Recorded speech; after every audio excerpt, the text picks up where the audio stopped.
Well, welcome everyone to this professional development webinar, Tuesday, September 22nd. And with us today to do a presentation on the Masters of Beef Advocacy program on behalf of the Nebraska Beef Council, I'd like to introduce Doug Straight.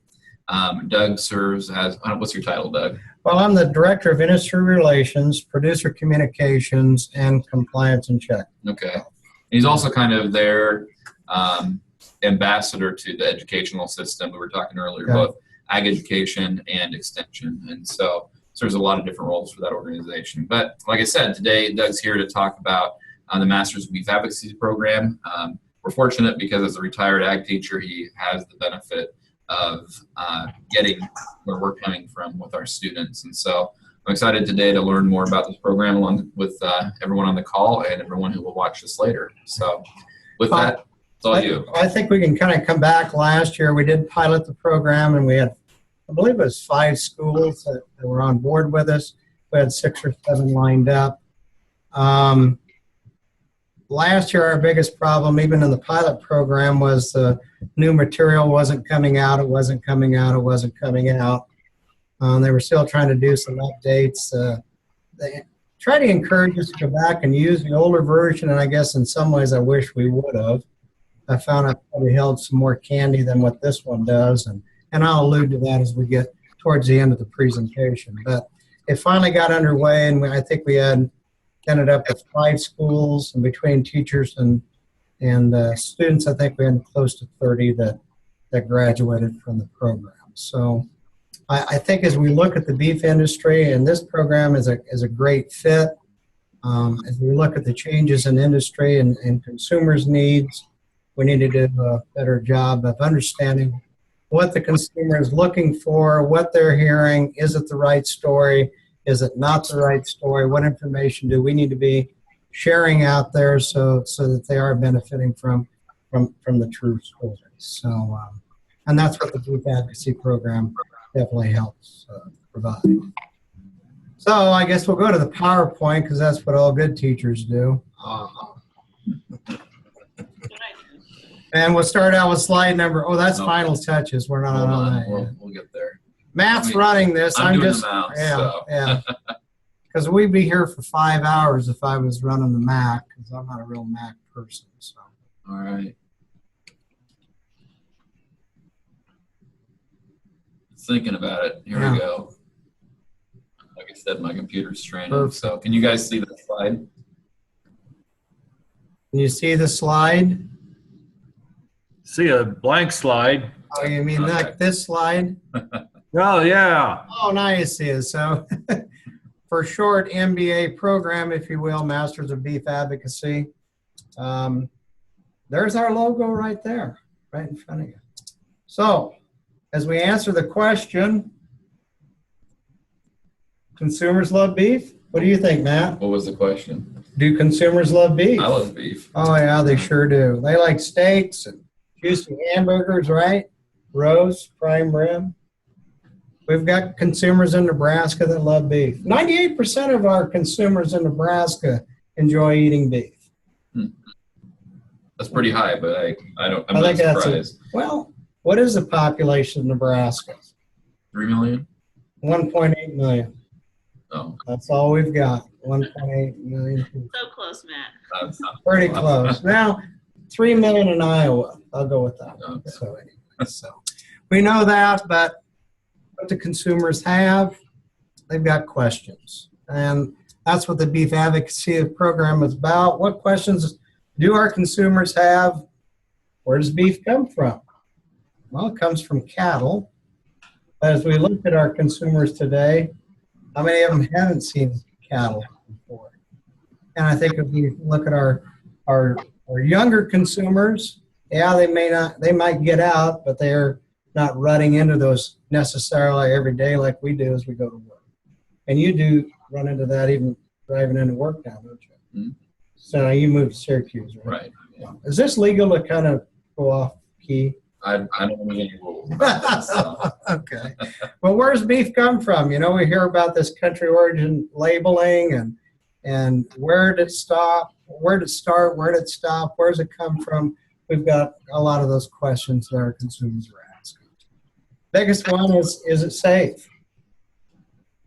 How many of you buy beef at the grocery store? Any of you? Mm-hmm. I mean, I do. Yeah. I buy a lot of steaks at Sam's and Walmart, and everybody go, oh, how can you eat that? It isn't safe. But those are the kinds of questions that they've got out there. The other big issue is, are animals properly being cared for? And I probably shouldn't say this, but I'm going to say it anyway. You know what I normally do. But I was down here at Lincoln at their new school, Mm-hmm. the Career Academy, and they'd taken a livestock quiz. And I didn't say anything to Tom, but anyway, they'd taken a quiz, and one of the questions was about branding. And, what is branding? It means of identifying an animal. And the question went on and asked, do you think branding is a good practice? And one of the students had written on there, no, it really harms the animal to brand them. So, that kind of speaks to volumes that we need to get those questions answered correctly and why we do those types of things that we do as far as animal care and husbandry practices that we have. And of course, the other big issue is protecting the environment. So what should beef producers do? All beef producers have great stories to tell, and most of them are great storytellers. As myself being a past beef producer, I've got some great stories, but they're all negative and not positive. But I think we need to be sharing that positive story because, we hear about the generation after generation of beef producers across the state of Nebraska, anywhere. Hi, Elizabeth. Sorry. I don't know if you This can is hear really going to be a bad webinar because I'll quit doing that. Anyway, but we hear the generation after generation that we have in western Nebraska and anywhere in Nebraska, a number of generations that have been involved in the production of beef in one sort of another. Producers do work hard. They're good stewards of the land, and they do care for their animals. So, that's part of our business. We need to share that story through that. Need to be passionate and vocal and intent. And I think too many times we sit back and we don't share that information. Maybe we're shy. That'd be me. I'm kind of shy out there anyway. I'm sure. So we need to encourage beef producers to become more involved with that. So that's what the MBA is about, equipping beef producers to tell their story, give them a little more organization and understanding of what to be said or what should be said. So through our presentations to schools, church groups, civic groups, any of those type. We're after church, we're standing there having that nice conversation. Well, how's your beef? Yeah, right? Maybe we talk to that person that isn't involved in beef production and kind of share what we're doing throughout the year from that perspective. Again, we could go as far as local media or the virtual world or the internet to take and share that story out there. Today, I also kind of talked a little bit about, cell phone use and blogs and what are the other things called? Twitter. I have a Twitter account, but I have a problem getting into it. Everybody wants me to be a friend. That's Facebook. That's Facebook. Anyway. So that's old school, Doug. You need Instagram now. No, I'm not Instagramming nothing. No. You're like, the only reason I got a Facebook account because I wanted to sell some junk. And Geneva, it's called Geneva Swap and Find. Yeah. And there's like 3,500 people. I said, I better get rid of half this junk. I haven't made half yet. Yeah. Nobody wants mirrors. I've got a great mirror that's this, and it's perfect. Okay, anyway. So we have that going out there. Like I told the kids today in Tom's class, I said, you really need to be careful. Do you know the right story? Is your friend that's sharing that information really understand the basis of beef production or swine production, whatever the case may be in any entity, do they have the right story? And that's what the MBA is about, is providing that right story for us to tell consumers across the United States. So let's look just a little bit at the course outline. As we look at any course, it can be as easy or as difficult as you want to make it. Saying that, let's look at the course outline. That isn't very much, is it? There's only 5 points. There used to be 6. So as we look at the first course outline is entitled The Beef Community. If you can't see it, all about the people involved in producing beef from pasture to plate. And that's what it's all about today. They want to know from the beginning to the end. Where did it start? Where does it end up? Second course, Raising Cattle on Grass, covering the cow, calf, and stocker backgrounder stages of production, is course number 2. Life in the feed yard, what goes on to ensure cattle receive proper care and healthy diets in the finishing phase. From cattle to beef, how they're humanely processed into beef products. And finally, beefiswhatsfordinner.com. A great website for consumers to gather information about handling, cooking, ensuring safe and enjoyability eating experience. So when we talk about a course, what does that mean, Doug? Each of these courses takes about an hour to go through the notes. There aren't a lot of activities associated with it in this new version. So it'll pretty much read to the students and to you, if you wish, the information that's provided in each of these course outlines. You just got to kind of sit there and absorb it in. Once you've completed the coursework or that information, I wish we could show it today, and I apologize. We probably should have signed you up, and then we could have done it. But anyway, then there's a 10-question quiz that they've got to pass with 70%. And if you're not sure, you check your answer, you missed one, you can go back, review, and then redo the question. So as far as difficulty, I passed it. It's fairly easy. It's fairly easy. So that's the five areas that are part of the course outline. Are there any questions on any of those? Okie doke. I'll let you. As we look at course requirements, each student and instructor complete all 5 course areas, complete the 5 quizzes with a 70% average. And what I'm recommending that maybe we look at encompassing the beef quality assurance piece with the MBA.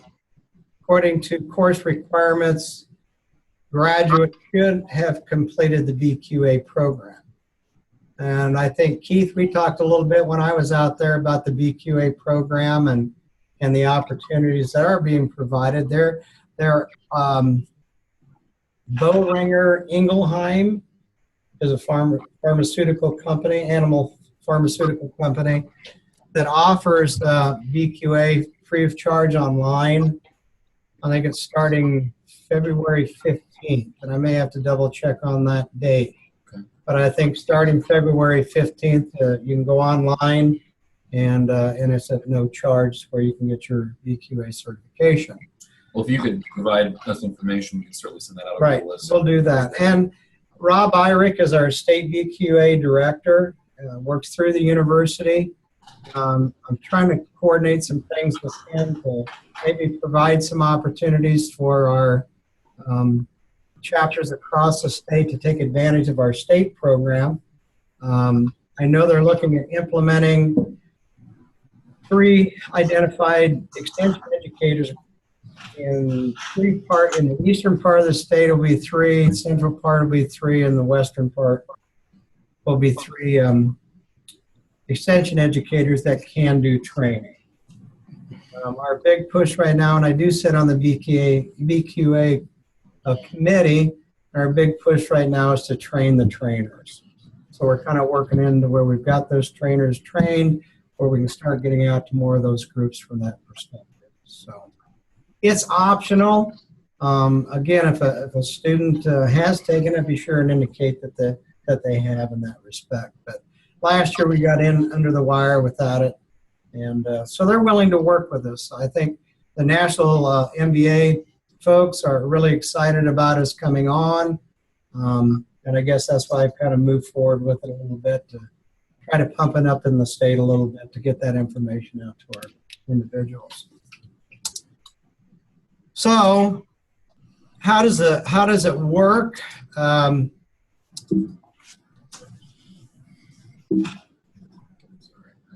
That's okay.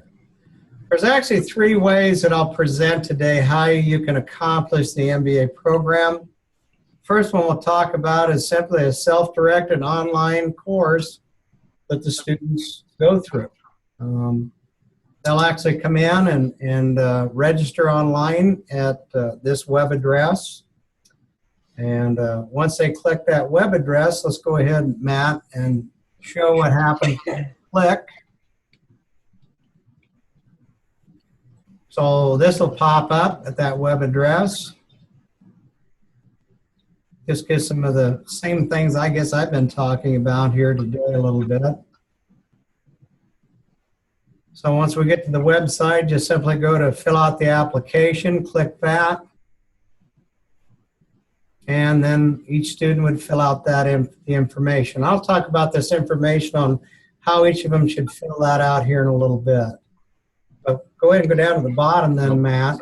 No, that's fine. We go down to the bottom of that. So once the pertinent information is filled out, there's some general questions and background that they'll need to answer. They might need some assistance with that as they do that. And then we just simply click submit. Takes about 3 to 5 days for the turnaround at National. They should get an email back with the information that they need to enter that username and log in to get into the actual program. So as we look at this information, just a couple things that I want to draw your attention to, and let's go ahead and go back to the PowerPoint, Matt, is as the students would fill out the information, their first name, last name is still apparent. Then when we get to this companies, everybody kind of see where the company, school, farm, and ranch name. There I want you to enter your chapter number and the student's FFA number. Any 0031, I believe, is Shickley, but I don't remember any of the other numbers. But anyway, so put in the chapter number and the FFA number under company, school, and farm. Under job title, they would simply enter student and then put in their email address and mailing address. Again, the email is important if it's applicable. And last year I did run into a situation where the school wouldn't allow for that, so I just had the teacher put their email address in for those students. But that way they can be invited to the MBA graduate site, and they can kind of join that membership, which is at 7,000 right now. So up about 1,000 over a year ago. So there's good participation in it. Any questions on this segment here? That kind of makes sense? So that was the pertinent information. And of course, they'd have to go ahead and fill out the rest of the application once this is put together. Questions on that? Again, this would just be, hey, we got an hour. It takes about an hour, maybe 50 minutes. I still remember going through it, and I'm not very smart, but I was going through it, and then it took about 45 minutes by the time I went through the information and did the quiz. So if you're going to be gone for a day, you know, turn it into a good hands-on activity that your students can do.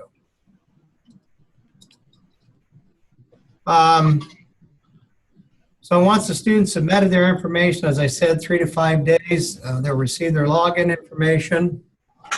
What I'm asking for is when completed, I need you to email to mba@anybeef.org with the attached final copy of the teacher and student names. Because, yeah, let's take and pull up that. This will be available where you can just list out the students' names in column A. They can put what their scores were, and, you know, for each of the segments. And so they would only do this if the teacher's teaching it to the whole class. Well, they would do this. Yeah, that's true, because everything else will go on up. Okay. So if it's being completed by the students individually, I don't I kind of need this because I need to be able to go to the database and make sure that their names are in there. Okay. So whether the students are doing it by themselves or not, I'd still like to have the name. So if it gets lost in the shuffle, at least I've got your information that I can go back to and say, no, they took it. Here it is. Here's their name. Here's their school. Here's their email address, etc. Okay. So I think in all three phases, I'd prefer that this final sheet does get sent in. And so we were discussing before the call, I think what our plan will be to post a link to this Excel document on the PDW page right next to the archived version of today's video. And so it should be right there, so you can download that. Right. And then Doug's email, I don't know if you want that one. No, I don't want. We'll change that so it goes to mba.nebraska.org. We'll put an email where to send that then. Right. Once you fill it out. So it goes to the right place, and I'm not looking in my Gmail, my Beef mail, my MBA mail, and I don't want any more mail. Okay. Because I don't like to get the mail. My wife always gets somewhere. Did you get the mail? No. But there wasn't anything in there for me anyway. So, okay, we'll go on. So at least I got some smiles at the end of the day. So just to reiterate, again, there's kind of two ways. There's going to be three ways that you can do this program. All right. Any questions on the first one? What's the first one? That's what we just went through, where the students log in, they fill out the application, they get their username and password, and they just do it individually. The other thing I need to mention is they do that individually, stop, it remembers where you were, and you can come back and you can go where you left off. So that's the other advantage the program does have. Okay.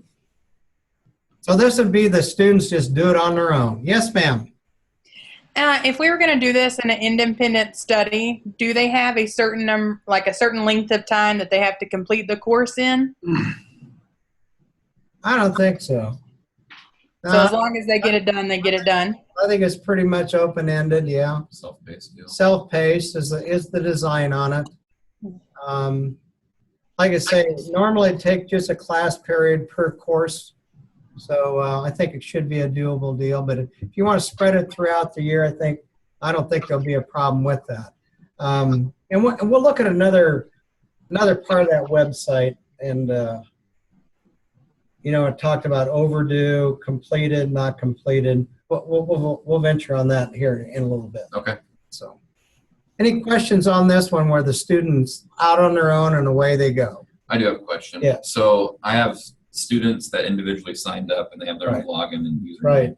Is there any way that I, as a teacher, can see how they're doing without having their login? That's a great question. I think no. Okay. Because it's originally designed. Let's do this though, since we have this pad here. Yeah. Let's write that question down, and I can take that back. He's my secretary today too. That's right.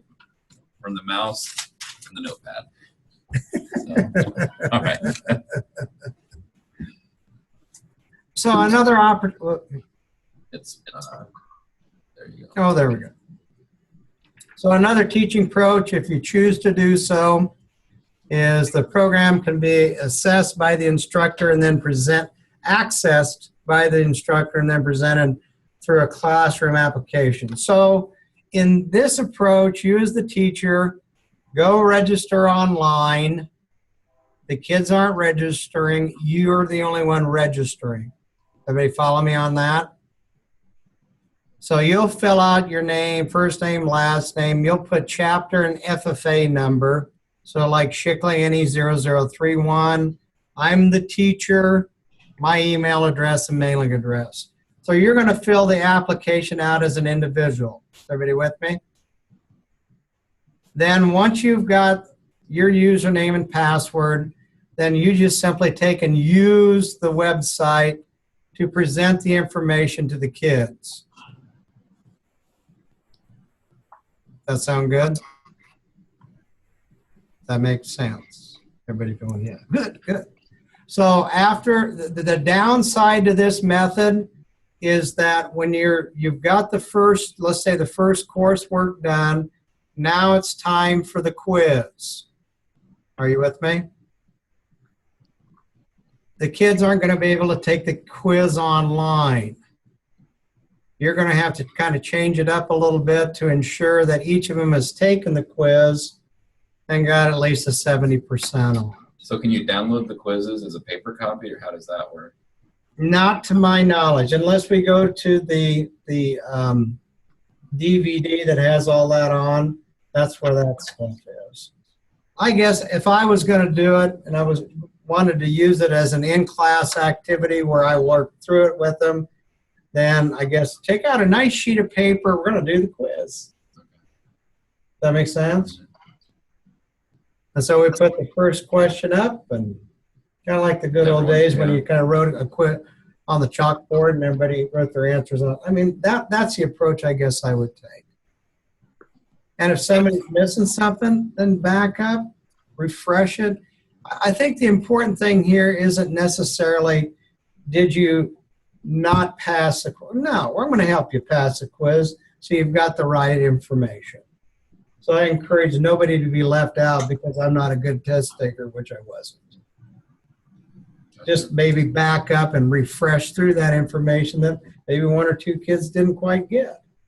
That benefits everybody. Well, you tell them why you put down what you did. So then you can get some interaction that way. So that's the second application. Questions there. Once again, take and use that final spreadsheet, definitely in this example, to send the students' names in, and whatever grade you come up with is fine and dandy. Sounds good. Questions there? I don't know why I did 3 ways, but I did. I just thought, well, sometimes it's nice to go out and find information, and we work through it together as a group, and we kind of break out and do that quiz thing and kind of change it up a little bit. So the other route to take, if you choose to conduct the program as part of a class, is we can provide you with a DVD. You'll get the program, you get the test and the key, test key and the test. And if you want those, just send me an email indicating so I can get those ordered, and send me your mailing address so we can get it out to you. So that'd be a DVD that's got all the information on it. And I've had a couple of schools last year that wanted to go that way, but for some reason those DVDs didn't get made. And to my understanding, they're available now. So they should still email the MBA and any VD Right. request. Still, that'll go to you. Right, and that still goes to me. So like I say, I've got Gmail, I've got Beef Mail, and I've got MBA Mail.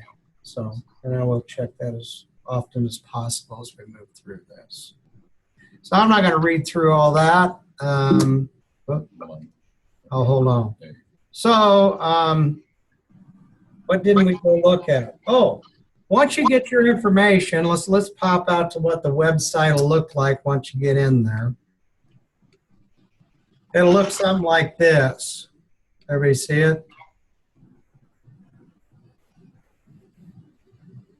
So once the kids get signed up, then the information will come in, enrolled in what course. And Elizabeth, you'd asked this question earlier about, if it's overdue or not, or how long we can take to do it. It shows those are completed, and I guess expired's out there. So I'll ask them and see whether or not how long that'll happen before it becomes expired. You can always come back to the class at any time once you've completed it. And where'd we go? To MBA courses. So I took it a while back. Oh, rats. Your password? No. Was it?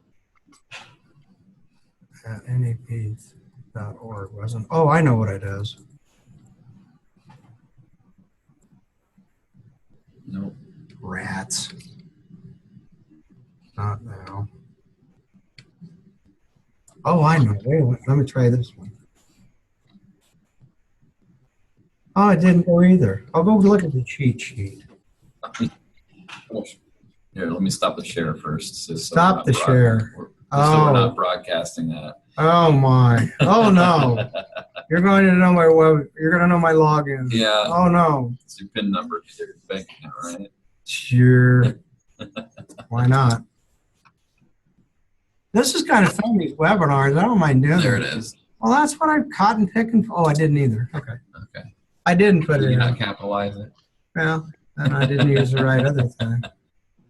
Okay. All righty. Okay, now we'll try this. Ba, ba, ba, ba. Works wonders when you've got the right login and password. There we go. All right, so now we can go back to my MBA courses. And once you get done and go to MBA 2.0, it pulls up the course materials. And if we click on lesson 1, it comes in the form of a hard copy. And I think on that DVD, you'd have that present there. But in essence, what's going to be provided is a script of that, there it is, of that first course. So it's just word for word. And is this something that a teacher could maybe make think, it more interactive? Yeah, I think you could make it more interactive, yeah. So I encourage all the teachers to go in and take it as individuals, and then it'll give you access to these kinds of things to utilize to be used in your classroom. As I compare the old to the new, the older version of MBA was probably a little bit more stringent in relationship to how to become an advocate. Mm-hmm. The 2.0 version has got some great information, but it really doesn't talk a lot about what you should do to become to improve yourself to become a true advocate. And since we've got my flash drive there, I want to show you a couple of these examples. Okay. Not to take up a lot of time because we're going to be done by 5 because I got to pick the pizza up at 6 now. Go to this earlier version notes. Let's see what happens when that comes up. That might be the wrong one, but we'll try it. That's the same thing. Go ahead and get out of that. That wasn't the one I wanted. Where in the heck is it? Advocacy examples. Let's go to that one. Okay, right here. How to become Which one? I don't care any of those. How to write a letter to the editor. So this is not included currently? This is not in 2.0. This was in the old one. How to write a letter to the editor. Mm-hmm. So maybe we could put these off to the side, and if you teachers want to reflect back and use some of that Supplement-driven yeah, or something. And kind of go a little further to those that really are interested in, starting to talk on Facebook or Twitter Mm-hmm. and sharing information, then they've got a better understanding of how to do it. Sure. So maybe we'll pull those things down and allow that as a, and this does a great thing as far as posting online comments. Mm-hmm. And I think it does a nice job of laying that out. That's good. So I guess if I was still teaching, I'd definitely pull this stuff in. Okay, those students that don't like this kind of stuff, are they going to be good advocates anyway? Probably not. Right?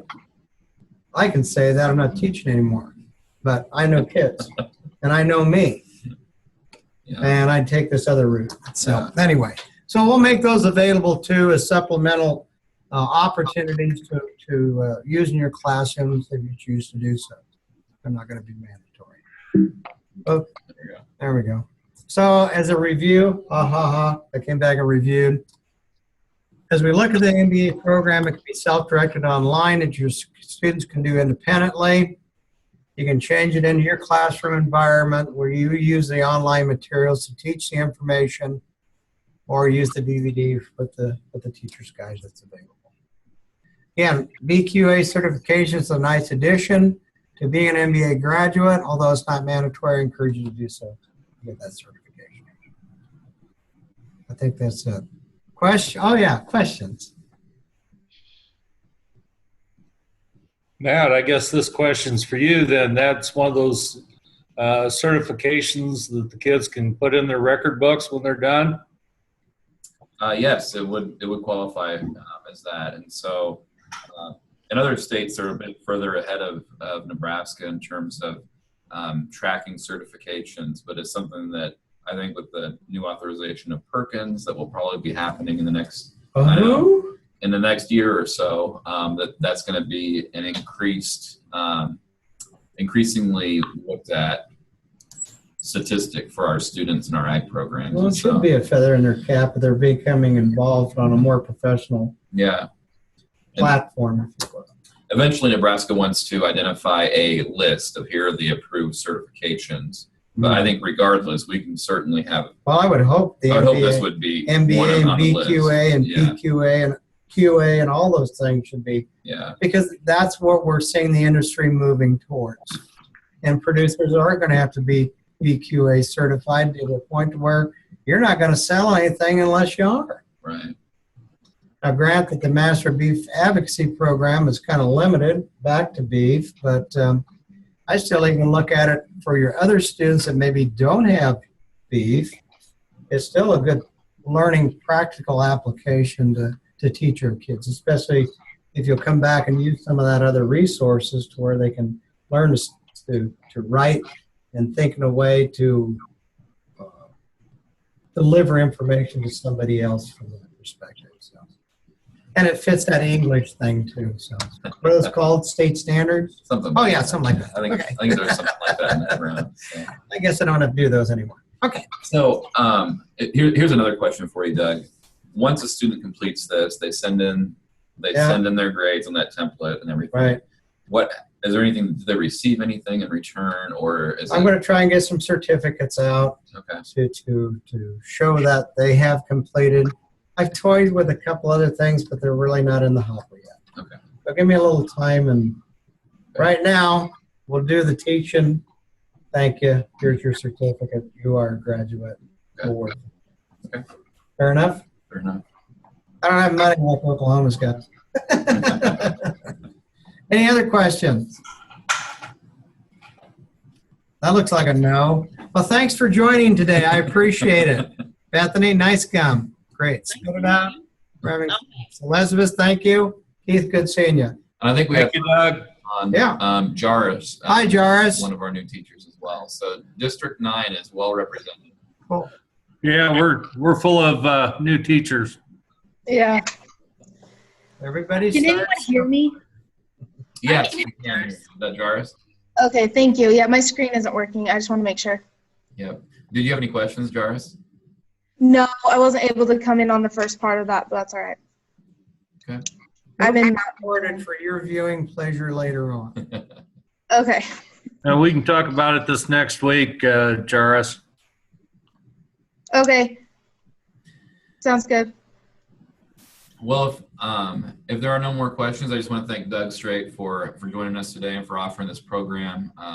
If you have, and actually I'll ask one last question for you. What else can the Beef Council do that might interface with ag programs? What are some other things? Well, I think a lot of it is, if you want me to come out and do a presentation on the beef checkoff and what the investments are being used and how they're collected and why they're collected and those kinds of things, I still offer up that opportunity. I'll come out and see you face to face. So I try to block in some schools within a particular area, and if I can get 2 or 3 in a day, and still want to offer that up out there.